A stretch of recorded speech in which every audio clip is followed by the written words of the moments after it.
शब्दातून निघणारा जो अर्थ आहे ते मी ब्रह्मच आहे. ते सगळं जर ब्रह्मच असेल तर वेगळं काही त्याच्यातून राहणार नाही. म्हणून तयाचे पिसाट शब्द सुखे म्हणून येते वेद. त्यांनी शिव्या जरी दिल्या तरी त्या वेदाची बरोबरी करतात. का करतात त्या? कारण त्यांच्या शिव्या सुद्धा कुणाला उद्देश नसतात, म्हणजे त्या शिव्या आपल्याला वाटतात. अशा प्रकारचं ते आहे. शब्द बोलाचा अर्थ वाटतात. बोलाशी जो बोलविता त्याशी दृढ केली एकात्मता. ते भजन चढे श्रवणाच्या हातान ब्रह्मार्पण हाताने योगे. बोलाशी जो बोलविता, बोलणाराला जो बोलवणारा आहे आणि त्या बोलवणाऱ्याशी त्यांची एकात्मता त्यांनी दृढ केलेली आहे. जो बोलवणारा आहे त्याच्याशी एकात्मता दृढ केली आणि त्याच्याशी एकात्मता दृढ केलेली असल्यामुळे त्यांच्या प्रत्येक क्रियेतून त्यांच्या हातात भजनाचं फळ येतं. प्रत्येक क्रिया कोणती असो, हातात फळ. भजन चढे श्रवणाच्या हातात. त्यांनी श्रवण केलं तर त्या श्रवणाच्या हातातून त्यांच्याकडे ते भजनच येतं. अशा प्रकारचं आहे. सद्गुरु वचन पडता कानी मनाचे मनपणे विरे मनी. याची श्रवण ब्रह्मार्पणे भगवत भजनी सार्थकता. सद्गुरु वचन पडता कानी, मला श्री गुरुचं वचन त्याच्या कानावर पडल्यामुळे मनाचे मनपणे विरे. मनाचा मनपणा काय झालेला आहे? विरून गेलेला आहे. मनाचा मनपणा काय आहे? मनाचा मनपणा आहे संकल्प विकल्प करणं. मनाचा आहे का नाही? आणि तो संकल्प विकल्प करणंच मन विसरून गेलं. आणि अशा प्रकारे ते ब्रह्मार्पण हे शब्द त्यांच्या कानावर गुरुचे पडल्याबरोबर त्या मनाचा मनपणा ज्या वेळेला विसरून गेला त्या वेळेला भगवत भजनी सार्थकता आणि खरी सार्थकता त्या भजनाची तिथून पुढे सुरू झालेली आहे किंवा होती. श्रवणीची अपरिश्रवण करिता केले ब्रह्मार्पण येतोरे भगवत भजन स्वभावेर दान स्वयंवर. अशा प्रकारे त्यांच्या कानावर शब्द पडू द्या, त्यांनी डोळ्याने काही बघू द्या, त्यांनी यांच्या हातापायाने चालण्याची देण्या घेण्याची क्रिया करू द्या, पण स्वभावतः त्यांना फळ कशाचं मिळतं? त्या भजनाचं मिळतं. भजने तुष्टला जगन निवास होय वासाचा निजवास. मग घाणद्वारा परेशन भोगी सुवास ब्रह्मर्पणेशी. आता भजने तुष्टला जगन निवास. अशा भजनातून आनंदित कोण झाला? मग देव झाला, आहे का नाही? भजनाला आनंदी देवच होतो, आहे का नाही? पण मला एक आहे का, जोपर्यंत आपल्याला द्वेष आहे आणि द्वेषातून आपण कुणाची निंदा करतोय, द्वेष करतोय, तर तोपर्यंत भगवंत खरा त्या भजनाने आनंदी होत नाही. बरोबर आहे म्हणता ब्रह्मा हे मी असं जरी म्हणत असेल आणि एकाही जीवाला जर कष्ट देत असेल तर ते ब्रह्मज्ञान खरं नाही, आहे का नाही? काय सर्वांग कुरवाळी एक उक्ती रोमावळी. अभंगची भूतांच्या मत्सरे ब्रह्मज्ञान नेले चोरे. कुणाचा मत्सर जर करत असेल तर ते ब्रह्मज्ञान काय झालं? त्या मत्सर रूपी चोरानं काय केलं? घेऊन गेला तो. जो सुमना सुमनपण जोडी, जो घाणाचे घाण होय आवडी. मग नाना सुवास परवडीन ब्रह्मार्पण तोडी निज भोगी अर्पी. महाराज जो मनाला सुंदरपणा, सुमन, मनाचे दोन प्रकार केले का नाही? मन आणि सुमन, आहे का नाही? महाराज विषय माणसाचं मन असतं, साधकाचं मन सुमन असतं आणि सिद्धाला मनच काय होत नाही? राहत नाही. मन राहत नाही म्हणजे मनाचा धर्मच राहत नाही. चित्त एकच आहे. ते चित्त त्या स्थितीत असायला लागलं की त्याला आपण काय म्हणतो? मन म्हणतो. मन, बुद्धी, चित्त आणि अहंकार, आहे का नाही? चिंतन करायला लागलं की त्या धर्माला चित्त म्हणतात. मीपणा घ्यायला लागलं की त्यालाच अहंकार म्हणतात. निश्चय करायला लागलं की त्यालाच बुद्धी म्हणतात. आणि संकल्प विकल्प करायला लागलं की त्यालाच काय म्हणतात? मन म्हणतात. तिन्ही एका ठिकाणी राहू शकत नाही. ज्यावेळेला संकल्प विकल्प चालतात त्यावेळेला अहंकार नसतो, दृढ निश्चय नसतो आणि चिंतनही नसतो. ज्यावेळेला दृढ निश्चय झालेला असतो, दृढ निश्चय केलेला असतो, त्यावेळेला संकल्प विकल्पही नसतो, चिंतनही नसतात, आहे का नाही? एखादा माणूस आपल्याला कमीपणा दाखवायला, एखाद्या कोणी आपला अपमान करायला किंवा कोणी कुठं आपला सत्कार नाही व्हायला मन संकल्प विकल्प करतं, त्यावेळेला दृढ निश्चय झालेला नसतो. सत्वगुणी जर आपल्याकडे सत्वगुण वाढलेला असेल तर आपला दृढ निश्चय झाला समजा, काय या देहाची पूजा करावी, आता संकल्प विकल्प येईल का पूजा नाही केली, मला का नाही बोलवलं? सत्वगुणी असेल तर हा निश्चय होईल. त्याचा कोणता निश्चय होईल? काय या देहाची पूजा करावी ना? आपण कोण आहोत पूजा करायला? भगवंताची पूजा करावी, भीष्माचार्यासारखं भगवंताची अग्रपूजा असावी. हा झाला सत्वगुण्याचा दृढ निश्चय. रजोगुणी मन असेल तर तो अहंकार जागा करील. मला नाही बोलवलं अगोदर, इथं थांबायचं नाही, झाला दृढ निश्चय त्याचा, इथं थांबायचं नाही. आणि तमोगुणी मन असेल तर म्हणून कार्यक्रम झाल्यावर दाखवूया मग कसं असते. जो गुण आपल्याजवळ आहे तसेच आपले निश्चय काय होतात, म्हणून आपल्याजवळ आधी गुण कोणता आहे या गुणाची परीक्षा केल्यावरच आपल्याला कळेल की आपला निश्चय योग्य आहे का अयोग्य आहे. अशा प्रकारे महाराज तो मनाचाही सुंदरपणा त्याच्यामुळेच आहे, घाणांद्रियाचाही घाण तोच आहे का नाही. आणि मग अशा प्रकारे तो सगळंच ब्रह्मार्पण त्याचं होऊन जातं. वासाचा अवकाश होय आपण राणी ग्राहकपणे जाण, तो भोगूची सोय संपूर्ण कृष्णार्पण सहज होतो. वासाचा अवकाश तोच जाण, घाणेंद्रियाचा जो अवकाश आहे तो अवकाशही कोण आहे, तो परमात्माच आहे. मला अवकाशही तोच आहे, सुगंधही तोच आहे, घाणेंद्रियाचा अर्थ सर्वच तो आहे. जे रसना, आता रसनेंद्रियाचं सांगतात, जे रसना देवाची होय मग रसने माझे येऊन राहे. ब्रह्मार्पणे पाहिन रस भोग वृत्ती, रसना शेवूच आहे. रसनेंद्रिय ज्या रसाचं सेवन करायला जात तो रस देवाची होय, तो रस त्याच्या भक्ताकरता काय होऊन जातो, देवच होऊन जातो. रसनेंद्रिय हे देवच, तो रसही देवच आणि सेवन करणाराही देवच, त्याचा आनंद घेणारा सगळंच देव झालेले, ब्रह्मच झालेले त्याच्याकरता. काय हा खरास या विषयाचं खरास आहे माऊली ज्ञानोबरायचं चिंतन. माऊली ज्ञानोबराय म्हणतात हा विषय खरं बोलण्यातला नाही, हा भोगण्यातला आहे. आणि जो विषय बोलण्यातला नसतो त्याची स्पष्टता कोणत्याच ग्रंथात अशी उदाहरणानं येणार नाही, कारण तिथं उदाहरणच देता येत नाही. कोणतं उदाहरण देणार तिथं? संत महात्मे आपल्याला ज्ञानोबराय म्हणतात की ह्या असं म्हणजे वेड्यासारखंच बोलावं लागतं, अशा अर्थाचा विषय ज्ञानेश्वरी. हे बोलण्यात येणारी गोष्ट नाही. तो महात्मा कशा प्रकारचा आनंद भोगतो हे बोलण्यात येणार नाही. रसनेंद्रिय त्याच्याकरता सर्व तेच होऊन जातं. जे रसना शेवी गोडी ते हररूपे धडपुडी, स्वादा येऊनी रोकडी ब्रह्मार्पण परवडी निज भोगार्पी. जे रसना शेवी गोडी, रसनेंद्रिय ज्या रसाची गोडी घेत ते रस हरिरूप होऊन जातात, ठीक आहे. आणि अशा प्रकारचं हरिरूप झाल्यामुळे सगळ्या रसाच्याही क्रिया त्याच्या ब्रह्मार्पण होऊन जातात. रस रसना रसस्वादो त्रिविध भेदे निज अभेदो, रस सेवनी परमानंद स्वानंद बंधू वसंडे. रस रसना आणि रसस्वाद हे त्रिपुटी. रस ज्या विषयातून तो रस आला तो विषय, आणि त्यानं घेतला तो भोगता. भोग आणि भोगी हे त्रिपुटी काय झालेली त्याच्याकरता ब्रह्मच झालेली असल्यामुळे वेगळं काही राहत नाही. कटू मधुर नाना रस, रसना सेवे सावकार परितो अवघा ब्रह्मरस स्वादी सुरस परमानंदो. मग कडू आंबट तिखट खारट 9 रस आहेत ना, ठीक आहे. तो कोणताही रस असो, त्रिपुटीच काय गेली आता निघून गेल्यामुळे आता तो काही वेगळं राहिलेलं नाही. कोणताही रस द्या त्याच्यात त्याला ब्रह्मानंदाचा आनंद मिळतो. कडू खाल्लं त्यानं तरी तो ब्रह्मानंदच घेतो. मला त्याला कडू याचा अर्थ काय, तो त्याला तुम्ही कडू द्या तो कडू म्हणणार नाही, त्याला गोड द्या तो गोड म्हणणार नाही, त्याला तिखट द्या तो तिखट म्हणणार नाही. त्याला त्याची गोडीच काय खातो आम्ही, ब्रह्मानंदाची होय की नाही. त्या भाईजी होते ना, भाईजी हनुमान प्रसाद पोद्दार, एका व्यक्तीने त्यांना 2 म्हणजे कुठं कोणाच्या घरी जेवायला जातच नव्हती. एका व्यक्तीने त्यांना खूप आग्रह केला, भाविक माणूस होता, खूप 2 वर्ष आग्रह केला, नाही यावंच लागतो. मागून रडला तो. श्रद्धा ठीक आहे म्हणली, येतो चालू संध्याकाळी तुझ्या घरी जेवायला गेलं. मला केवढा आनंद असेल त्याला, एवढी श्रद्धा त्याची. एवढा त्याच्या पत्नीनं त्यांनी स्वयंपाक केला, 7 भाज्या काय नको. महाराज मी जेवायला बसले, त्यांनी सगळ्याचा एक घास खाल्ला आणि एक भाजी होती ती भोपळ्याची. त्यांनी ती भोपळ्याचीच भाजी खायला सुरुवात केली. भोपळ्याचीच भाजी आण म्हणायची, आण भाजी. किती त्या बाईला आनंद झाला असेल की काय बाबाला भाजी आवडली भोपळ्याची. आख बघून जाऊ खडखड झालं.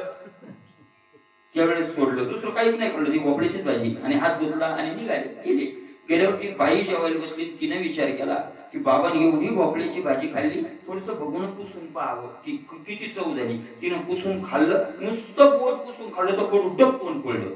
तो भोपळा होता कडू. मला ते किती अवघड झालं. ते रडतच पुन्हा ते बाबाकडे गेले. ते म्हणले तुम्ही, ते म्हणले अरे मला कळालं होतं, मग तुम्ही का खाल्ली? हे कडू पुन्हा कुणाला खावं लागू नये म्हणून मी संपून टाकली म्हणते.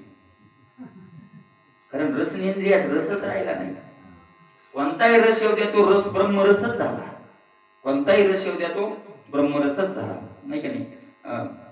काय त्यांना त्या चवीचा त्याच्याशी काही संबंध राहिलेला, काही संबंध राहिलेला नाही. तयाशी आवडी, नाही का नाही? काही त्या दिवशी मामा भेटले होते, दाखवले मी सांगितलं तुम्हाला. त्यांनी जीवनात असा निश्चय केला की मीठ घ्यायचं, मग खरं ठोका काही मीठ घ्यायचं नाही. त्यांनी सांगितलं होतं तुम्हाला.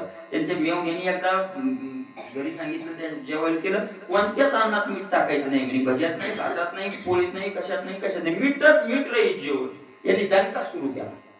अर्ध जेवण झाले होते, म्हणजे कशातच मीठ नाहीये. म्हणजे तुम्ही म्हणाले मीठ नाही, मला मीठ नाही हेही माहित नाही. मी जेवढं महिनाभर त्यांचं खरड झालं, आपल्याला खरड लागेल, आळणी लागेल, ते विचारत नाही करायचे. सुरू केलं, जेवढा आहार आहे तेवढा दणदण खायचा, उठून जायचं. कोणताही रस काय झालेला आहे त्यांच्या करता? ब्रह्मरस झालेला आहे. एकच रस माहिती आहे त्यांना, ब्रह्मरस घे काढा, दुसरा रसच माहित नाही.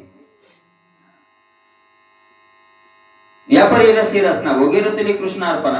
आता स्पर्शे विषय रचना अर्पे ब्रह्मार्पणा ती ऐक आहे. याप्रमाणे ती रचना कृष्णार्पणा रचली. ती रसनेंद्रिय त्या भगवंताला अर्पण जो केलंय आपण, कृष्णार्पण, कृष्णार्पणा रचली. म्हणजे याचा अर्थ आपण काय म्हणतो, आम्ही देह कृष्णार्पण केला, संसार कृष्णार्पण केला, पण त्या कृष्णार्पण शब्दात आपण रचलेलो नाही. देव पाहून घेईल, आपण म्हणतो एखादं संकट आले पाहून घेईल देव काय करायचं तर चला, देव काय करायचं तर चला म्हणून चिंता चालूच. रमलो का आपण त्या देव काय करेल याच्यात? खरं तर असं आहे, देव काय करेल पाहून घेईल म्हणल्यानंतर पुन्हा आपल्याला काय गरज राहिली त्याच्याशी? मग आपल्याला काय? पण तसं नाही, देव पाहून गेलं रात्र झोप नाही आली. हे रमणं नाही, हे रमणं नाहीये, हे फक्त वरून आपलं शाब्दिक बोलणे, शाब्दिक बोलणे. खरं रमणं ती ज्यावेळेला भीष्माचार्याने प्रतिज्ञा केली, उद्या पांडव मी मूर्तीवर ठेवला, प्रतिज्ञा कुणाची होती? भीष्माचार्याची प्रतिज्ञा होती. आता त्यांच्या प्रतिज्ञेला सूर्याला मोडता नाही आल्या. आणि त्यांचे उदाहरणे भीष्म प्रतिज्ञा आज सुद्धा म्हणतात. ही प्रतिज्ञा कोणती आहे? भीष्म प्रतिज्ञा, म्हणजे कुणाला मोडणारी अशी प्रतिज्ञा केली. पांडव राहणारच नाही, पांडव संपलं, देवही काही करणार नाही. काय करणार देव त्यांच्या पुढे? प्रतिज्ञा कशी आहे? मला देवाला माघार घ्यावी लागली, भीष्मेपण केला खरा, भीष्माचार्याची शपथ खरी करावी लागली, देवाला तिथं माघार घ्यावी लागली, स्वतः देवाला माघार घ्यावी लागली. एवढा भीष्माचार्याची शपथ. आणि मला रात्री 2 वाजले, सगळे पांडव बसलेले, सगळी चिंता करायला, देव तिथं चिंता करायला, आता काय करायचं, उद्या काय करायचं? भीष्माचार्याची प्रतिज्ञा आहे. सगळ्यांनी 2 वाजता लक्षात आलं, अर्जुन नाही, अर्जुन कुठे? अर्जुन नाही. अरे म्हणले अर्जुन पहा, चिंतेने का गेला देवाला? देव म्हणले का तू गेला युद्ध सोडू? अर्जुन पहिला संन्यास घ्यायचा म्हणून लागला. काय सांगता? पाहिलं तुम्हाला अर्जुन गेले तर अर्जुन मरायला आहे. देवानं म्हणलं ए अर्जुना, म्हणजे काय माहित नाही का तुला भीष्माची? माहिती आहे देव. मग खुशाल झोपायला. देव म्हणे ज्याच्याकरता देव जागायला त्या जागायची काय गरज? ज्याच्याकरता देव जागायला जगाचा बाप, त्यानं झोपावं का जागावं?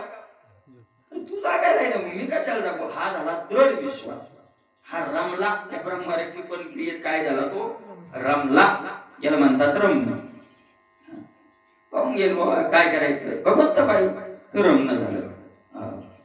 स्वादिष्ट रस परमानंद. यापरी एकदा उद्धव बाबा आपल्या इथं आहे. याची पहिल्यांदा आषाढी दिल्लीच्या अगोदर सांगायला यायची ना, 15 दिवस दिल्ली राहिली, महिनाभर यायची. आणि ते बाहेर भेटलो होतो आम्ही तिघाशी 5 टाकून. पाणी सुरू झालं. सर त्यांनी म्हटले पाणी सुरू झालंय, बिया भरणाचं याच्यासाठी खूप पाहावं लागेल. उद्या भाऊ म्हणजे वार करेल, पंढरपूरला जाण्याची चिंता करा, बिया भरणाचं होतच असते. तो काय झाले वारकऱ्यांना बिया भरण्याची चिंता करू नये, वारकऱ्यांनी कशी चिंता करावं? पंढरपूरला कसं जावं, आता काही निघायचंय, काय करायचं याची चिंता करा. म्हणजे त्यात रमले ती सगळे. त्याच्यात काय झाले? रमले, अशा प्रकारचे ब्रह्मार्पण क्रियेत तो रममान झालेला महात्मा असल्यामुळे आता काही तो कोणता त्याची कोणतीच क्रिया वेगळी राहत नाही. स्पर्श घ्यायचे निजले तो देहीत प्रकट येवी देही. मग स्पर्शी जे जे काही तो भोगोपायी ब्रह्मार्पणाची उठी. आता स्पर्श तुगेंद्रियाचे कसे तो ब्रह्मार्पण करतो. अरे ज्याचा स्पर्श या देहानं घ्यायचा आहे तो देहच विदेही असलेला परमात्मा झालेला आहे. देहेच विदेही आता देहाचेच संबंध राहिलेला नाही तर देहाच्या स्पर्शाशी आपला काय संबंध राहिलेला आहे? काही संबंध राहिलेला नाही.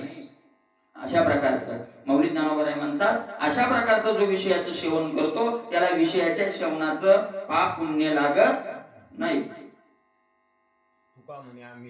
अग्निरूप लागून दीपा पुण्य.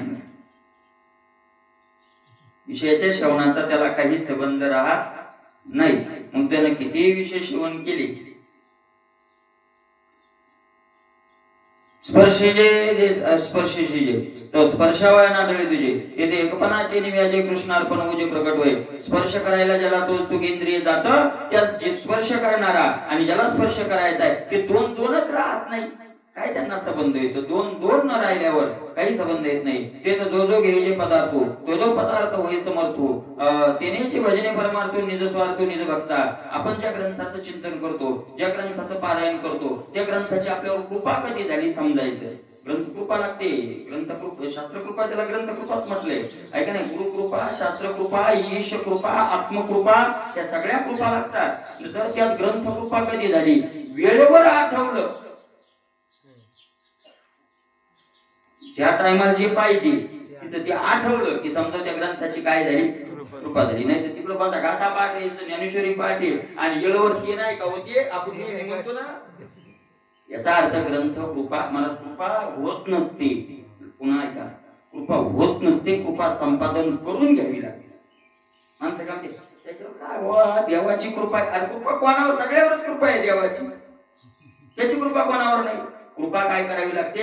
संपादन करून घ्यावी लागते. कृपा तशी होत नाही, संताची होत नाही, देवाची होत नाही. याचा अर्थ जमीन तयार करावी लागते, मग त्याच्यात पाणी पडून बी काय होतं? विराशीचे म्हणून शेत नाही, विराशीचे म्हणून शेत नाही देत पीक उगे. गपची पीक देत नाही, त्याच्याकरता नांगरणी वखरणी कोळप म्हणजे काय ते सगळं करावंच लागतं. आहे का नाही? असे आणि मग ग्रंथ कृपा झाली आपल्यावर. जर तसं झालं असेल तर ग्रंथाची कृपा झाली. आणि मग तसं न होत नसेल तर काय करावं? पुन्हा श्रद्धेनं चिंतन करावं, पुन्हा ग्रंथाची प्रार्थना करावी. प्रार्थनेत एवढं बळ आहे की प्रार्थनेनं कृपा काय होते? होत राहते. या परिरसी रसना भोगेरतली कृष्णा. स्पर्शाचंही तसंच झालं. त्याचा स्पर्श ते तो जो जो घ्यायचे पदार्थ तो तो पदार्थ होई समर्थो येण्याची भजने परमार्थो निज स्वार्थो निज भक्ता. जो जो घ्यायचे जो जो पदार्थ महाराज तो इंद्रियानं स्पर्श म्हणून हातात घेतला तो पदार्थ पदार्थ न राहिला तर समर्थो म्हणजे ब्रह्मच झाला तो पदार्थ. ब्रह्मच झाला तो पदार्थ. आणि मग तो पदार्थ ब्रह्म ज्याचा ज्यानं हातात घेतला तोही ब्रह्म. आणि मग अशा प्रकारे जे भजन होतं ते भजन काय आहे? भक्ताचं खरं भजन आहे. त्या भजनापर्यंत आपल्याला जायचं आहे. देवया काही देवा जाय देव देता भजन कैसे होय येथे घेते दान स्वयं देवाची होईने जांगे. देवया काही देवा जाय. काही जर देवाला द्यायला जायचं म्हटलं की देवाला काही आपण दान करू तो देता भजन कैसे होय. मग देत आलं तिथं देणारा वेगळा घेणारा वेगळा. मग खरं भजन कसं होईल? या भजनाला ज्ञानोत्तर भक्ती म्हणतात. ज्ञान झालंय आणि ज्ञान होऊनही पुन्हा काय करायला लागला? भक्ती करायला लागला. गावा गोविंदोबा अशा प्रकारचे हे भजन आहे. देवया काही देवा जाय तो देता भजन देवया काही देवा जाय तो देता भजन कैसे होय देते घेते दान स्वयं देवाची होई निजांगे. मग देणारा घेणारा आणि दाता सगळं कोण झालेलं आहे?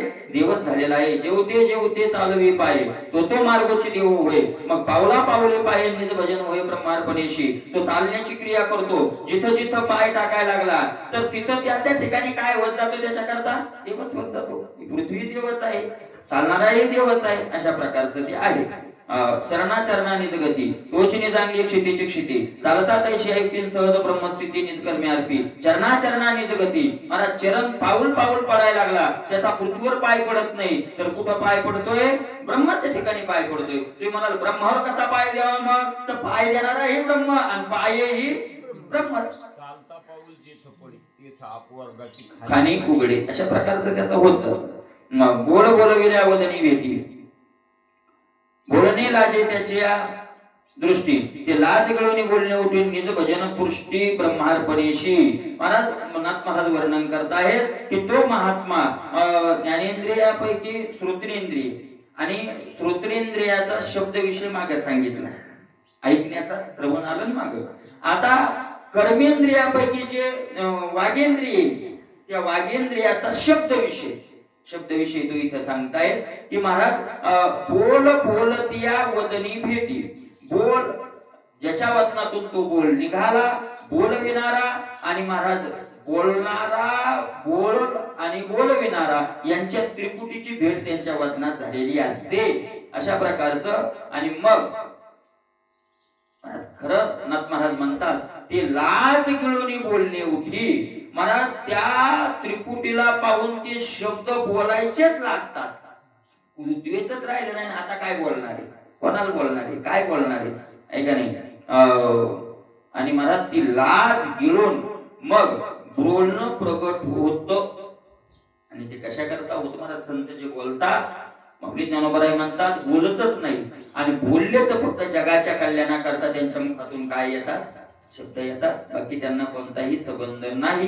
पण ते जे बोलतात काही त्याच्यातून मग त्यांचं काय झालेलं असतं? भजन झालेलं असतं. बोलो दाता एरवी बोलणेच नाही. आता एकच रे केला नियम देवा दिले क्रोध. शब्द मावळीने शब्दी निशब्देची बोलीचे शब्दी तोची अर्पणाचा विधी दान त्रिशुद्धी समर्पितेची. शब्द मावळीने शब्दी. मला ते का बोलत नाही? कारण त्यांचा शब्द निशब्दामध्ये मावळून गेला, शब्दच राहिला नाही, तो शब्द निशब्द झाला. निशब्दची बोलीचे शब्दी, आणि शब्दातून ते बोलतात, पण बोलतात तर काय बोलतात? निशब्दाविषयी शब्दातून बोलतात. म्हणजे ज्याच्याविषयी कोणीच बोलत नाही त्याच्याविषयी ते काय करतात? ब्रह्माविषयी निशब्द आहे ब्रह्म, तिथे शब्द चालत नाही, ते त्याच्याविषयी बोलतात. आणि यालाच अर्पणाचा विधी, शाब्दिक अर्पणाचा विधी झाला तो असं समज. बोलो बोलतिया बोला, तो बोलू अर्पणेशी ऐसा शब्दाची बदनार्थ प्रकटी परमार्थ ब्रह्मार्पणेशी. बोलणारा बोल आणि बोलण्याच्या आत जो आहे तो सर्वच ब्रह्म असल्यामुळे त्यांचं बोलणंही ब्रह्मार्पण होऊन जातं. ऐसा मने कर्मे वचने जो दृढावला भगवत भजने, त्याचे भजन अभिमाने निज निर्वाणे दृढ धरी. आणि मग आता त्याला ती स्थिती प्राप्त झालेली आहे. सगळे इंद्रियाचे कर्म ब्रह्मार्पण होत राहते. मनाचं कर्म म्हणजे मनाचे संकल्प, त्याच्या शरीराचे कर्म, त्यांचे वचन सगळंच ब्रह्मार्पण झालं. मग ते काय करतात? या भजनाचा अभिमान धरतात. याचा धरीन अभिमान करीन आपुले जतन. आपल्याला अभिमानच पाहिजे. मला कोण म्हणतं अभिमान नाही पाहिजे? अभिमान सोडायचा नाही, अभिमानाची जागा बदलायची.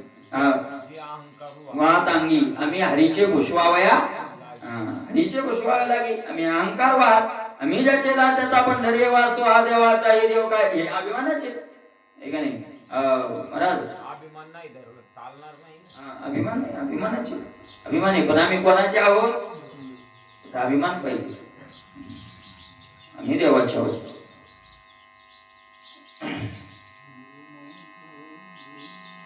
तर महाराज याचा अभिमान आपल्याला कशाहून समजायचा? आपल्या जवळ आहे का नाही?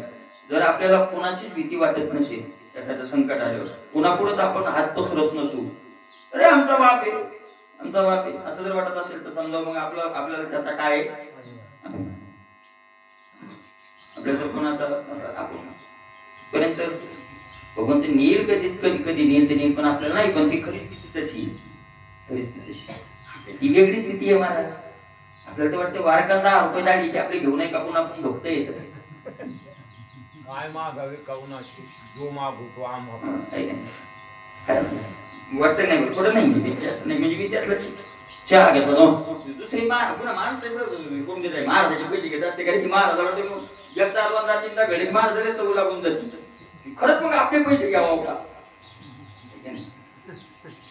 त्या दिवशी कंडक्टर म्हणे सगळे गाधावाले फुकट कसे झाले म्हणे. खरंच नाही, त्या गाधावाले कोण बनवून गेले म्हणजे ते कार्ड तरी गाधावाले फुकट येत म्हणे. गरीब शेतकरी एक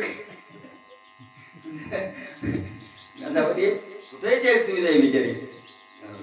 अशा प्रकारचे खरं तर आपण मार्काकडे गेलो ना, किती झाले ते 90 रुपये, ठेव 10 रुपये का पांडुरंगाचा भक्त आहे, आमची माय लक्ष्मी आहे, मग ज्याची माय लक्ष्मी आहे त्यांना 10 रुपये ठीक दे, त्याला शिल्लक द्यावं गरीबाला का त्याच्याच नावला. खरी स्थिती ही बरं नाही, वस्तुस्थिती आपण तिथे गेलो नाही म्हणजे बऱ्याच दिवस तुम्हाला नेहमी सांगतोय की आपण तिथं गेलो नाही म्हणजे ती स्थिती खोटी आहे असं नाही. ती स्थिती काय आहे खरी आहे, आणि खरी मान्य केल्याशिवाय आपण जाण्याची इच्छा करणार नाही का नाही. आपण नाही गेलो तिथं आपला कमीपणा आहे, माझा तरी मी सांगतो कमीपणा आहे. भगवंत दररोज प्रार्थना करावी की तसा दृढ निश्चय आपल्याकडे यावा तसा दृढ निश्चय. बरोबर आहे का नाही. तरंग समुद्र अशा प्रकारचा त्याचा तो अभिमान धरतो. तरंग समुद्रात होता म्हणे माझे निवेगुतत्व होता जगाचे निवविता जीविता दृश्य हरिता जातकाची. काय स्थिती कसा अभिमान असतो त्याचा. तरंग पाण्यावरची लाट लाटा सांगितलं बाई यार तुला एवढीशी लाट येतो काय तुझं खरे. ती म्हणली काय खरं नाही ऐक मी कोण येतं. ती लाट सांगू लागली की ती अभिमान आहे त्या लाटेला त्या समुद्राचा. त्या लाट सांगू लागली ऐक काय अरे माझे निवेग होता तू आता ढगा सगळे पाणी पडायला तो कुणामुळं माझ्यामुळं पडायला आहे. जगाचे निवविता जीविता दृश्य हरिता जातकाची. कोणता पाऊस जो जगाला तृप्त करणार आहे निवविणार आहे जगवणार आहे आणि सगळ्या जीवजंतूची जो तहान भागवणार आहे तो मेघ कोणामुळे माझ्यामुळे. हा अभिमान पाहिजे त्याला. कोणाला लाटाला अभिमान राहतो. कसा अभिमान भक्त धरतात. माझ्याने सस्य पिकती माझ्याने सरिता उसळती मागोती मध माझी मिळतील समरसती सिंधुत्वे. माझ्याने सस्य पिकती. सस्य म्हणजे धान्य. कोणामुळे पिकते सगळं धान्य माझ्यामुळे. कोण म्हणायला लागले समुद्रावरची लाट माझ्यामुळे सगळं पिकायला लागलंय. माझ्याने सरिता उसळती नद्या बरोबर वाहल्या त्या कुणामुळं माझ्यामुळे वाहायला लागल्या. आणि पुन्हा त्या नद्या भरून कोणात यायल्या मलाच मिळायला यायल्या. देवी मुळीचे मूळ पूर्णपण पावनी भजे अभिमान ज्याचे भजनाचे लक्षण सावधान अवधरी तसा तो मूळ स्थितीचा अभिमान धरतो. माझ्या बापाचं हे सगळं माझ्यामुळे व्हायला लागले काय अभिमान आहे आपल्याला. का न धरू नये का धरू नये अभिमान. मला ज्या वारकऱ्याचा बाप सगळं जग चालवतो त्याला अभिमान पाहिजे का नाही. एखादा जर मला चाल तू जेव घालतो अरे सगळ्या जगाला जेव घालायला माझा बाप तू काय जेव घालतोय मला असं म्हणू नये आपण. नाही भूक लागल्यावर नका म्हणून नाही तर देईन का तुम्ही. अरे का म्हणू नये आपण का म्हणू नये. बरोबर नाही. पोषितो जगाशी का म्हणू नये. असा अभिमान त्या लाटाला जसा समुद्राचा अभिमान आहे तसा आपल्याला आपल्या बापाचा काय पाहिजे अभिमान. आणि याला म्हणतात याचा धरीना अभिमान करीना फुले जतन. माझ्यामुळे सगळं व्हायला लागला असता तो मुळीचे मूर्णपण पावनी भजे अभिमान. महाराज आपल्या मूळ स्वरूपाचा अभिमान धरून ते भजनाला काय होतात मग प्राप्त होतात. त्याचे भजनाचे लक्षण सावधान अवधारी. आता त्या भजनाचं काय लक्षण आहे खरं. त्या भजनाचं लक्षण आहे का म्हणतात म्हणे मी सकळ लोक करता कर्म करून या करता मी सर्व भोग भोगता नित्या भोगता मी एको. म्हणे मी सकळ लोक करता मी काय सामान्य आहे का. मी सगळ्या लोकांना निर्माण करणार आहे. मी निर्माण करणार आहे. मी आपण निर्माण करतो माझा जग का देव निर्माण करतो जग मग कसं काय म्हणजे मला जग आपण निर्माण करतो का जग निर्माण करतो. कोण करतो देव करतो. कोण करतो देव करतो है ना. जग निर्माण कोण करतो देव करतो ना आपण कोण येतो मग आपणच केलं ना. अभिमान नाही आपल्याला देव आहोत म्हणून आपल्याला वाटत नाही आपल्याला त्याचा काय नाही. अरे देवाच येत ना आपण काय देवाची बरी तू का म्हणे अरे म्हणायचं आहे का आपण आहोत सगळे देव बरे म्हणायचं आहे का खरे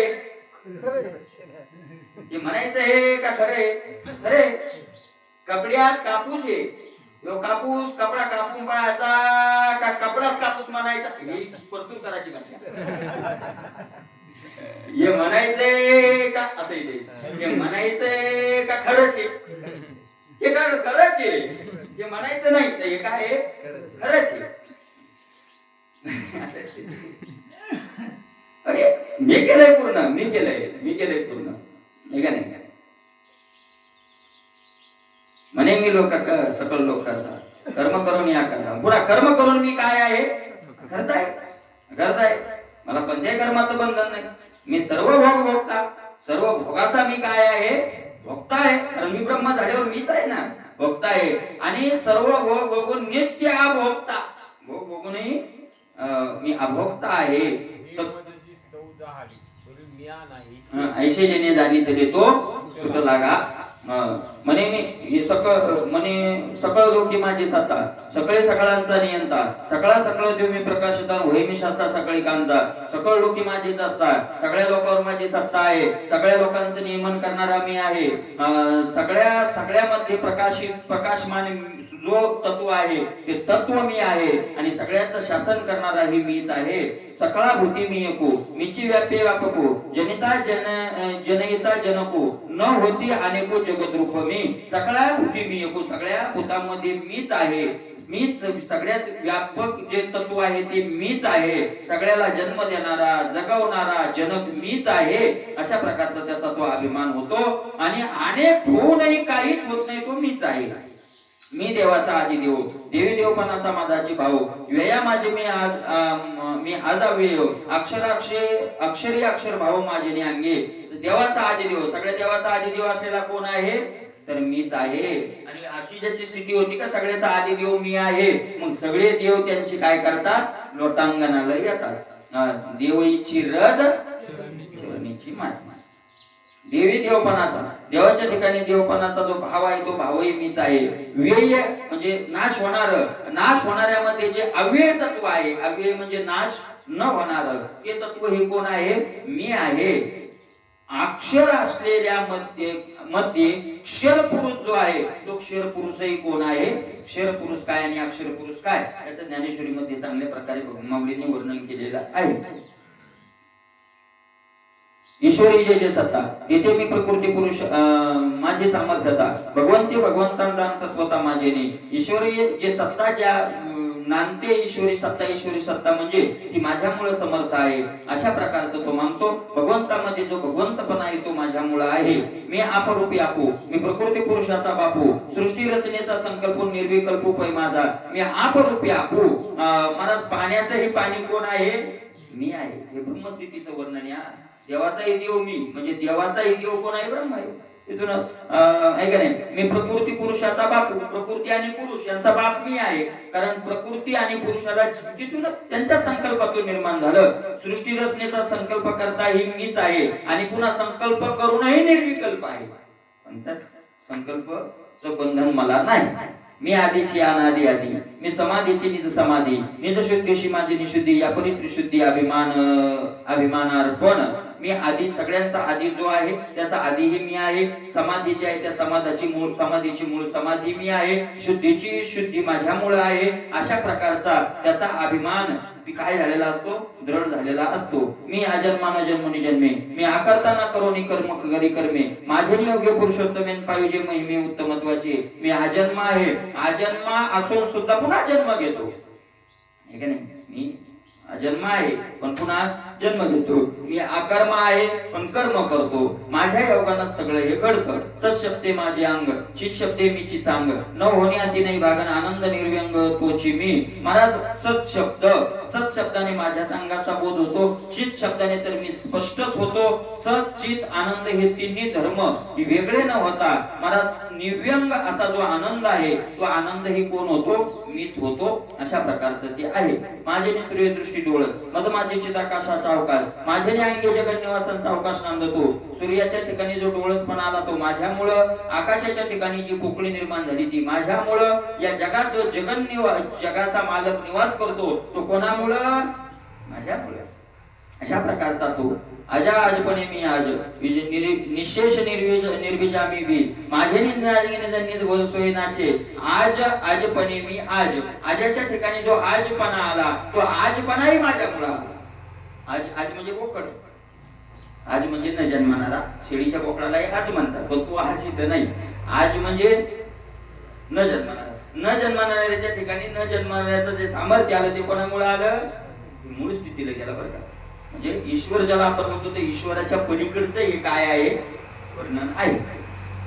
अशा प्रकारचं ते आहे. अधिष्ठाना मज माझी आदिवासू, मी जगदीशाचा पूर्ण येशू, मी परमपुरुषाचा पुरुषून परेशा परेशू मी तसोय. अधिष्ठाना जे अधिष्ठान ब्रह्म आहे, त्या अधिष्ठानाचा आदिवास माझ्यामध्ये आहे.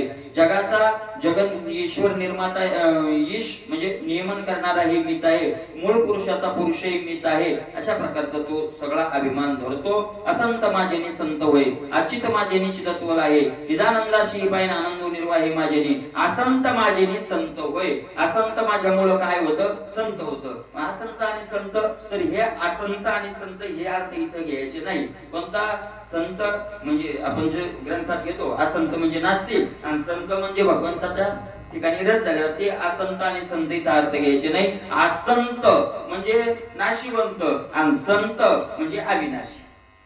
असंत आणि संत जे अविनाशी तत्व आहे. महाराज माझ्यामुळं विनाशी सुद्धा अविनाशाचा संबंध झाल्यामुळे जड सुद्धा चेतनाच्या क्रिया करतो. देह जड आहे का चेतनी? चालतो बोलतो हलतो आपण पाहतोय. कोणामुळं? असंत असलेला देह समतासारखा दिसायला लागला, हे कोणामुळं? चेतनामुळं, आहे का नाही? अगा देवीचा अग्नी गेला, देह नव्हे चिखलवाला, ओला चिखलाचा गोळा आहे का नाही? मग काय काढा काढा याशी म्हणती झाला उशीर. लोह चुंबकाच्या बळी उभी राहिली आहे का नाही? उभी राहिली चुंबकाच्या मुळे येते सगळं, आहे का नाही? अशा प्रकारचं ते आहे.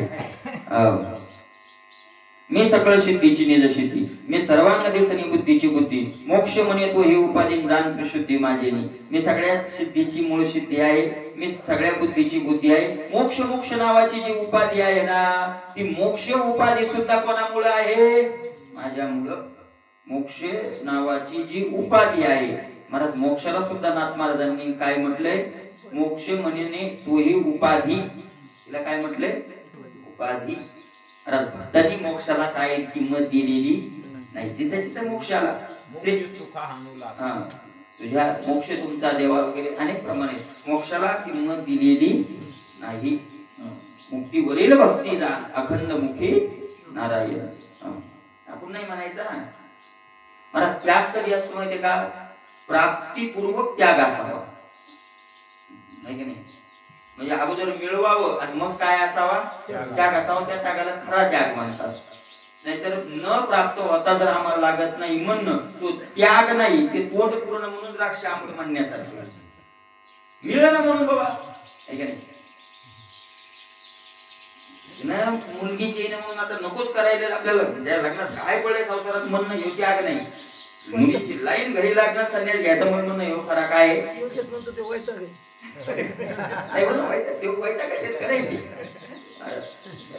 त्याग नाही, त्यागाचे लक्षणच ते. अगोदर मिळवलं. मोक्षामा घरी कामारी तशी होय सांगवायची तुका म्हणे. तुका म्हणे सांगवायची होय, आमच्या घरी कामारी येते दासी. आणि मग त्याग. आपल्याला अगोदर मोक्ष मिळवायचा आणि मोक्ष मिळवून मग पुढचं पो काय करायचं, टाकायचं का घ्यायचं. मी सकळ मी साचारणीचा धर्म मग माझे मला मोक्ष मिळवल्यानंतर जो भक्तीचा आनंद येतो खरा काय मग तो खरा. मी साचारणीचा धर्म मग माझे ब्रह्म विसरे कर्म. मोक्ष मिळवल्यावर भक्तीचा आनंद काय येतो? कारण त्याला दुष्काळ पडलं चिंता येत नाही, जास्त पाऊस पडा चिंता लागत नाही, पीक गेलं तरी चिंता लागत नाही, कोणी मेलं जवळचं तरी चिंता लागत नाही, कोणी जन्मलं तरी आनंद होत नाही. काही झालं तर काय मोक्ष मोक्ष मोक्षच त्याचं नाव आहे का नाही? या जोपर्यंत या बंधनात अटकलेला आहे तोपर्यंत तो मुक्त नाही, तो बांधलेला आहे. मोक्ष मोक्ष म्हणजे काय? मोक्ष म्हणजे काय? एखाद्या गाव थोडंच, त्या गावात आपल्याला काही एखादी वस्तू थोडीशी आणून द्यायची. या सगळ्या बंधनातून मुक्त होणं याचं नाव काय? मोक्ष. जोपर्यंत गाय म्हैस बांधलेली तोपर्यंत ती बंधनात आहे, आणि गाठ सुटणं याच नाव काय? मोक्ष. म्हणावे बंधन ते ज्याला बंधनच माहित नाही त्याचं नाव खरी काय आहे? मुक्तता आहे, का नाही? त्याचं नाव खरी मुक्तता आहे. तुकोबाराय म्हणतात मुक्त मुक्त काय?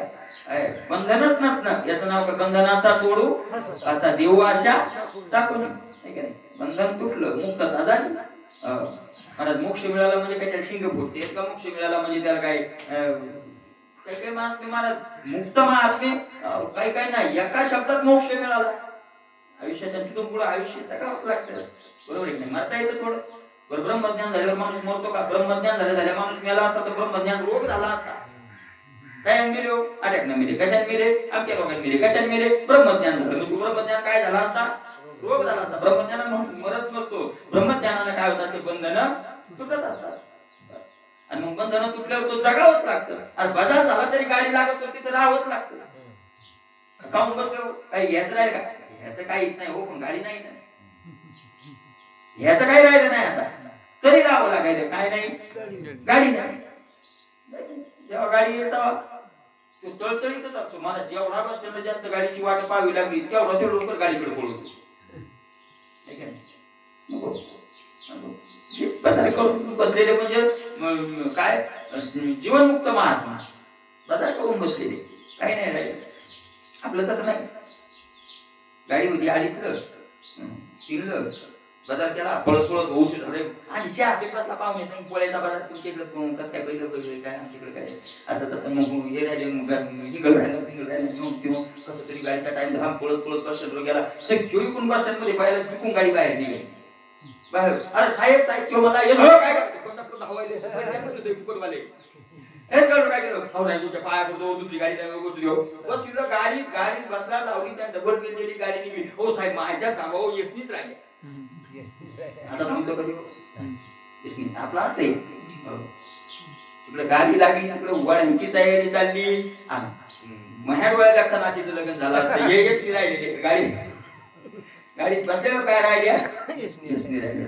आणि काही काही मला गाडीची गाडी आहे ना.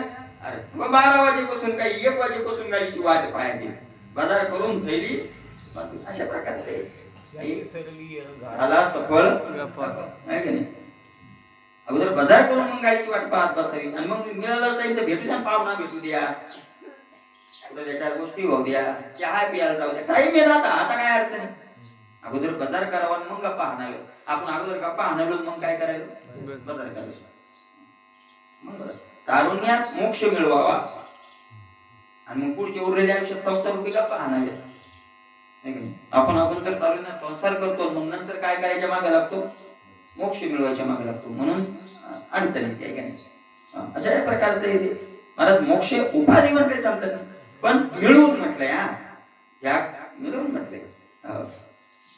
मी साजरणे धर्म मद माझे ब्रह्म विसरे कर्म ब्रह्मसभातीचे परब्रह्म निज निश्चय मीचे मी. माझ्याच मध्ये सगळा धर्म आहे. धर्म मद माझे ब्रह्म विसरे कर्म जे कर्म आहे ते माझ्यामध्ये येऊनच सगळ्या कर्माला विसरून जातं. ब्रह्मारूपी समाधीचं परब्रह्म ही मीच आहे अशा प्रकारचा त्याचा अभिमान होतो. हरिहर ब्रह्मा निज निर्धारी हे माझे अंशांशधारी मी दशावताराची अवतारी माझी निज थोरी मी नेणे. हरी हर ब्रह्म हे जे काही म्हणतात हे माझे अंश आहेत. 10 अवताराचा जे दशावतार झालेले आहे तेही माझ्यापासूनच झालेले आहे. ऐशा नाना विवंचना अभिमानी भजे भगवत भजना ब्रह्मास्मी दृढ भावना आप आपणा पूर्णत्वे अर्पी. अशा प्रकारचे विविध प्रकारचा अभिमान दृढ करतो. स्वतःला ब्रह्मास्मी मी कोण आहे? ब्रह्म आहे असे दृढ निश्चय त्याचा झालेला असतो. आणि मग त्या क्रिया सगळ्या तो ब्रह्माच्या ठिकाणी त्याच्या अर्पण होतात. जीव घालून पूर्णत्वातू जे जे अभिमान कल्पितो तेथे साधचे सोय होतो. ते पूर्ण अर्पितो निपूर्णत्वे जीव घालून पूर्णत्वातू त्याचा जीव राहिला नाही. ते जीव पूर्णामध्ये त्याने काय केलेला आहे? घालून टाकलेला आहे. म्हणजे स्वतः तो जीवानच काय झालेला आहे? शिव झालेला आहे ब्रह्म झालेला आहे. आता जीव वेगळा न राहिल्यामुळे कोणतीच क्रिया त्याची वेगळी राहत नाही. ब्रह्मस्मिन सदैव वचन ये अहंते नाम भगवत भजन महातव तद्रूप होऊन भजे अभिमान ब्रह्मार्पणेशी. महाराज ब्रह्मास्मी असं त्याचं वचन त्याच्या कानावर पडलं किंवा त्यानं ते वचन श्रवण केल्याबरोबर त्याचा सगळा अहम कुठे गेला? देहावर अहम राहिला नाही. सुख नळिकेवरून उठिला काय सुख नळिकेवरून उठिला पैसाला देहरूपी नळीवून उठलेला आहे त्याचा अभिमान आणि ब्रह्मरूपी फांदीवर जाऊन काय झालेला आहे? बसलेला आहे. अशा प्रकारचं ज्या वेळेला घडलं त्यावेळेला त्यातला कुठलाच तिथला संबंध त्याच्याशी राहिलेला नाही. सांडोनी देह बुद्धीचा किरू भजने उठिला अहंकारू तो अपरोक्षने जो साक्षात करून पावोनी पूर्ण निर्धारू पूर्णत्वे वरते. सांडोनी देह बुद्धीचा किरू किर म्हणजे कचरा देहबुद्धीचा जो कचरा त्याच्या बुद्धीत होता तो कचरा सगळा काय केला त्यानं झाडून काढला. काही तो कचरा ठेवला नाही. देहबुद्धीचा कचरा त्यानं झाडून काढला आणि मला देहबुद्धीचा कचरा झाडून काढल्यानंतर खरा त्या भजनाचा आनंद मग काय व्हायला लागला, मिळायला लागला. देहाचा विसर केला आनंदी संचार. देहाचा विसर, देहाचा विसर आणि मग नंतर मगच आनंदी सत्कार. मला जोपर्यंत देहाचा अभिमान आहे तोपर्यंत खरा आनंद प्रगट होत. विसरलीवरील देहाची भावना तीची नारायणा सर्व. देहाची देहच मी आहे असं विसरून जात त्यानंतर आहे का नाही, तो अपरोक्ष निज साक्षात्कार आणि तोच खरा अपरोक्ष आत्मस्वरूप साक्षात्कार झालेला आहे असं समजावं. मनोनी मननामीची मनन स्मरणामीची नित्य स्मरण चित्ताशिवी निज चिंतन चित्ते धर्मे विन सर्वदा. म्हणून त्याच्या मननाचा नित्य विषय कोण झालेला आहे, मीच झालेला आहे. त्याच्या चिंतनाचाही चित्ताचाही चिंतनाचा विषय कोण झालेला आहे, दुसरं काही राहिलंच नाही. दुसरं कशाचं चिंतन करत आहे का नाही. चालून येतो ज्याशी सहजा प्राप्ती नव्हे ते निज चित्तेची चिंतावे तो अप्राप्तीची प्राप्ती पावे.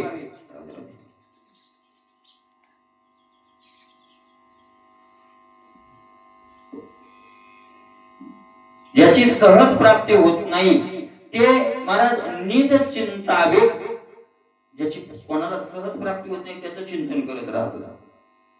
सहज प्राप्ती थोडी होती महाराज, भगवंताची प्राप्ती काही सहज आहे का. ज्याची सहज प्राप्ती कोणाला होत नाही. अरे ब्रह्मादिक देवाला त्याची प्राप्ती काय आहे, ब्रह्मादिक देवा कर्माची त्यासाठी म्हणून आता आती आहे का नाही. मला अरे ब्रह्मादिकाशी हे दुर्लभ उच्चिष्ट हे हे हे काय आहे, ब्रह्मादिकांना हा रस काय आहे, दुर्लभ आहे. त्याचं तो चिंतन करतो.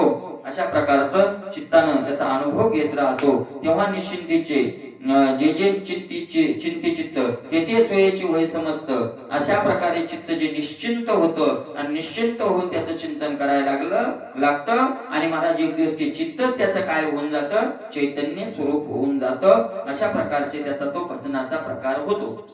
नाथिले ते अतिचिंता आथिले चिंतिते निश्चिंतता आथी नाथी सांडिली चिंता सहजे भजनता न भजने होय. नाथिले चिंतिते अतिचिंता याप्रमाणे महाराज नसलेल्याचं चिंतन करणं. नसलेल्या गोष्टीचं आपण काय करतो, असलेल्याची चिंतन नाही करत, नसलेल्याची काय करतो, चिंता करतो. नसलेल्याची चिंता करतो आहे का नाही. आपल्या नेहमी चिंता असते याचा नाश होईल, याचा कशाची चिंता असते आपल्याला, याचा काय होईल, नाश होईल, नाश होईल. पण चिंता केली तरी नाश होणार आहे आणि नाही चिंता केली तरी. आता मी नाव नाही सांगत तुम्हाला, त्या दिवशीची एक दिवस एक माणूस म्हणजे आपण ते काही नाही पण असं सहज विषय मी मुनी महाराज इतका पाणी पडायला आहे आपल्या गावाकडं इकडं तिकडं पिकं येतात का नाही, तुम्ही कधीच म्हणत नाही म्हणजे चिंताच नाही तुम्हाला. म्हणजे असं म्हणलं तो सर चिंतक नाही म्हणजे इतका पाणी पडायला वागून काय व्हायला बाय व्हायला कधी चिंता नाही. होणार काय करावं आता, तुम्ही चिंता करून पिंकर लावले आहे ना, लावले मला पिंकर काही लोकांना पाणी पडायला म्हणून बरोबर आहे ना, पिंकर लावले ना, मग काय केलं,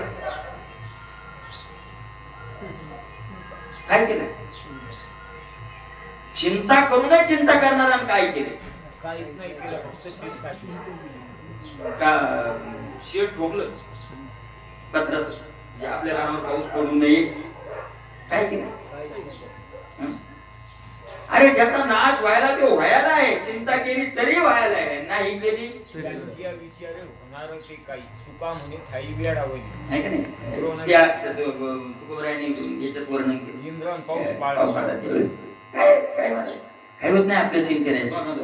अरे नाशिवंतच आहे, चिंता केली तरी नाश होणार आहे, नाही केली तरी काय नसतं महाराज. याचा विषयाचं इतकं चिंतन नाही. आपण असा नेहमी म्हणजे आपण असं मी त्याचं दृढ नाही, मी तुमच्याकडे पण आपल्याला असं तिथं जायचं सगळ्यांना. सारखा विचार केला ना चिंतने चिंतनेच रूपात अरे सकाळी भाजी नाही चांगली झाली तर तुम्हाला पुन्हा खायचं येत ना. आमचं नाही सोयाबीन आली तर पुन्हा हरभरे पेरायची आहेत. हरभरे पेरले तर हरभरे नाही बरोबर आले, पुन्हा सोयाबीन काय करायची पेरायची ना. आमचं नाही आली कुठे येईल, पण येईल काय करायचं. महाराज का काय होतं त्याचा परिणाम काय होतो, नसलेल्याची चिंता केली की चिंता वाढत जाते. आणि आठिले चिंती ते निश्चिंतता, असलेल्याच मला चिंता केली चिंतन केलं यात फरक काय, याचा फरक दोन्हीचा सांगतात. चिंताही केली आणि एकानं काय केलं, एकानं नसलेल्याची चिंता केली आणि एकानं असलेल्याचं चिंतन, दोघांना त्रास सारखाच झाला. चिंता करण्यातही टाइम गेला आणि चिंतन करण्यातही काय गेला, टाइम गेला. टाइमच गेला मला, चिंता करण्यातही टाइम गेला आणि मला कोणाच्या चेष्टा करण्यातही 2 तास गेले आणि भजन करण्यातही 2 तास गेलेच ना. टाइम गेला. शरीराला कष्ट नाही झाले का, शरीरालाही कष्ट झाले, यालाही मोठ्याने विठ्ठल विठ्ठल म्हणावं लागलं, याचाही ऊर्जा खर्च झाली, त्याची ऊर्जा खर्च झाली. पण मग दोन्हीचं फळ काय झालं, फळ काय झालं, नसलेल्याचं चिंता केली की पुन्हा ती चिंताच वाढत राहते आणि असलेल्याचं चिंतन केलं आतिले चिंती ती निश्चिंतता, ती कोण्या ठिकाणी नेत, निश्चिंततेच्या ठिकाणी नेत. अशा ठिकाणी नेत की जिथं आता काय राहत नाही, कोणती आधी नाथी सांडिली चिंता. हा दाटणे एक धनंजया परितेची घेते, अशा प्रकारचे बरं धर्म आणि स्वधर्माचे तर अनेक उदाहरण दिले तिथे आहे का नाही. चित्ते म्हणून अशा ठिकाणी ते नेत की असलेलं काय नाही, काय घनाघार काय नाही, काय सहज चिंता ज्याची सरून गेली, सहज भजन होय, सहजे न भजता भजन होय. आणि अशा ठिकाणी गेला तो जातो तो की त्याला भजन करायची गरज नाही, त्याचं काही न करणं हेच भजनी. एखादा संत महात्मा शांत तास एका जागी बसलेला आहे, त्याचं बसणंच काय आहे, कारण निश्चिंतता हे खरं भजन. काही न करी काही ना होशी तुका देवा, काही न करणे हे तुझी सेवा, काही न करणे. मग त्याला कोणत्याही प्रकारचा तिथं काय राहत नाही, कोणतेच त्याला हे राहत नाही. तिथं तो निश्चिंत. आपण कधी कधी विचार करा, अरे तो वारीला गेला काय, तो तीर्थाला गेला काय, आणि तो जंगलात बसला काय, तो घरात असला काय, काही त्याचा कशाला काही. सहज भजन, याला कोणतं भजन म्हणतात, सहज भजन. चित्त चिंते आणि चिंतन यापर्यंत हे झाले समाधान. ते समाधानही कृष्णार्पण सहजी संपूर्ण सोय होय. चित्त चिंते म्हणजे ज्याचं चिंतन चित्त करत आणि मधलं चिंतन, चिंतन चित्ते आणि चिंतन तिन्ही त्याचं काय झालं, समाधान होऊन गेलं. चित्त चित्त राहिलं नाही, सहज कर्मे झाली ब्रह्मार्पण. त्याचं चित्त चित्त राहिलं नाही, ज्याचं चिंतन करायचं ते चिंतन करणाराही राहिला नाही आणि मधलं चिंतनही राहिलं नाही. तिन्ही एक झाले आणि तिन्ही एक होऊन नुसतं समाधान त्याच्याकडे, त्याच्या हिशोबात शिल्लक काय राहिलं, फक्त समाधान शिल्लक राहिलं. ते समाधानही कृष्णार्पण. काही काळानं ते समाधानही काय करून टाकलं, कृष्णार्पण करून टाकलं. आणि मग काय झालं, कृष्ण सहजी संपूर्ण सोय होय आणि पूर्ण स्थितीला तो सहज काय झालेला आहे, प्राप्त झालेला आहे. ऐशी भगवत भजन विधी, भजनशील झाली बुद्धी, ते सकळ कर्मी समाधी दान त्रिशुद्धी सोय झाली. अशा भगवत भजनाचा विधी असा ज्याला प्राप्त झालेला आहे, अशी ज्याची बुद्धी भजनशील झालेली आहे. शील म्हणजे स्वभाव, अशी ज्याच्या सगळ्याच इंद्रियाचा स्वभाव भजन करणं झालेला आहे. आणि अशी जी ज्याला समाधी प्राप्त झाली, खरी समाधी त्याला प्राप्त झालेली आहे असं तू समज. कर्माचरणी समाधी एक मनती न घडे कधी, ते पावले नाही निजात्मबुद्धी दान जाण त्रिशुद्धी विद्या. काही काही म्हणतील, अरे कर्म कर, इंद्रिय कर्म करायले आणि कर्मातून कुठं समाधी घडत असते का. हे नेत्री पाय श्रवणी ते दिसायला ना सगळं करताना, आणि तो चालता चालता कुठं समाधी, त्याचे इंद्रिय कर्म करायला लागले ती कुठं समाधी असते का? असे काही काही संशय घेतील, काही घडणार नाही म्हणतील, तर ते ऐका, ते कोण म्हणतील? ते पावले नाही निजात्मबोधी, त्यांना खरं त्या बोधात तिथपर्यंत गेलेले नाही. त्रिशुद्धी विद्या जनका त्रिवास्तु सत्यमान, असे जर असतील तर तिथं ते गेलेले नाही. देऊन समाधी सवेची घातला माही. अगोदर समाधी दिली, पुन्हा पुन्हा आणला माही. अरे एक सांगा, आपण ज्या ठिकाणी गेलेलो नसतो त्या ठिकाणचा आपल्याला तिथं ते काय ज्योतिषे गौरवणीने मी याच्यावर एकदा विचार केला. काय झालं, मोटरसायकलवर कुठे गेलं, शहराकडे गेलं, सदाशिववाड तिकडे, औरंगाबाद तिकडे वगैरे, पुणे गिने नाशिक, आणि मोटरसायकलवर गेलं की मला ते उभी करतात पोलिसांनी. आणि आपल्या इकडे काय नाही, लायसन आहे का गॅस वगैरे, तर पुढचा लाईट चालू कर, गाडी घ्यावाची, एका मागचा लाईट चालू आहे, ब्रेक मारली, पुढचा लाईट, मागचा लाईट चालू आहे का, नाही चालू, 300 रुपयाची फाईन. आता मी विचार मागच्या लाईट काय करायची, ते लक्ष देऊ नाही का? उदाहरण कशा समजा खरे नाही, मागच्या लाईट काय करायचं, आपला पुढचा चालू आहे ना, बरं मागच्या लाईटाचे काही संबंध आहे का? लाल लाईट असतो ना गाडी मागे, ब्रेक मारल्यावर लागतो पुढचा लाईट, त्या मागच्या लाईट काय करायचे?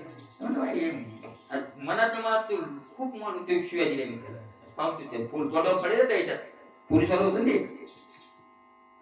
पण हे काय झालं मग मोठी गाडी गेली, आणि रात्री एकदा येऊ लागलो औरंगाबाद, मग एक मोटरसायकलवाला चाललो होतं पुढं, त्याला मागचा लाईट नव्हता, आणि मागचा लाईट नव्हता, मी जवळ जाऊस तर ते दिसलं नाही, आणि गप्पन दिसलं की मी ब्रेक मारली. म्हणलं काय मूर्ख माणूस रे, मागचा लाईट टाकता येत नाही का?